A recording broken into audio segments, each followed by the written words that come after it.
နေ့စဉ်တင်ကိုယ်တိုင်းအစိတ်တွေကိုစားနေမိပြီလားခေါင်းစဉ်ကြောင့်တော့အရင်လက်မသွားပါနဲ့ရှင်ချစ်လို့ပြောရမှာပါရှင်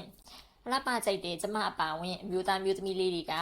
ပြင်ဆင်ချက်သားတဲ့အခါမှာအလားကုန်ပစ္စည်းမျိုးမျိုးကိုတုံးပြီးတော့လှပအောင်ပြင်ဆင်နေကြပါတယ်မျက်နှာကိုပြင်ဆင်ပြီးတာနဲ့အဆုံးသက်အနေနဲ့နှာခမ်းနီလေးစိုးလိုက်မှသာပြည့်ပြည့်စုံပြီးလှပသွားတယ်လို့ခန်းစားတတ်ကြတာပဲဖြစ်ပါတယ်ဒါဆိုနေ့စဉ်စိုးမိနေတဲ့နှာခမ်းနီတွေကစိတ်ဖြစ်ရလားဆိုတာသိဖို့လိုအပ်ပါတယ်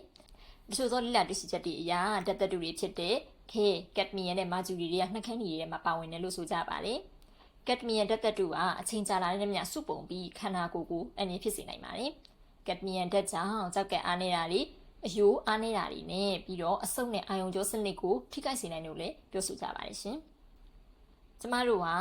နှာခမ်းတွေကိုနည်းနည်းလေးစိုးမိုံနဲ့တော့အစိမ့်ပစ်စေနိုင်ဘူးပေါ့နော်။ဒါပေမဲ့နှာခမ်းတွေစိုးပြီးတဲ့နောက်စားကြတောက်ကြတဲ့အခါမှာအနေနဲ့များဆိုသလိုနှာခမ်းတွေကိုမျိုးချမိသလိုဖြစ်တတ်ကြပါတယ်။ဒီလိုမျိုးထက်ခါနဲ့အချိန်ကြာမျိုးချမိမယ်ဆိုရင်ကိုယ်ခန္ဓာမှာအဆိပ်တွေစုပုံနိုင်တဲ့ chance ကပိုများလာတတ်ပါတယ်။နှာခမ်းတွေကြောင့်အဆိပ်တွေကင်းဝေးစေပြီးတော့ safe ဖြစ်စေဖို့အတွက်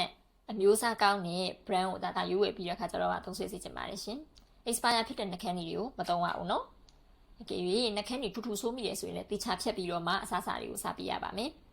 နှာခမ်းတွေကိုတနေ့လုံးတစ်ညလုံးထက်ခါဆူတာမျိုးကိုလည်းရှောင်ပေးရပါမယ်။ဒီနေ့အတွက်နှာခမ်းတွေထက်မဆိုးပြတော့ဘူးဆိုရင်တော့တေချာဖြတ်ဖို့လည်းပြောလိုပါတယ်ရှင်။ကဲဒီလိုဆိုရင်တော့နှာခမ်းတွေကြောင့်အဆိပ်တွေစားမိတာမျိုးကနေကင်းဝေးပြီးပိုလှလာတော့မှာပဲဖြစ်ပါတယ်ရှင်။အားလုံးပဲကျန်းမာလာပါကြပါစေရှင်။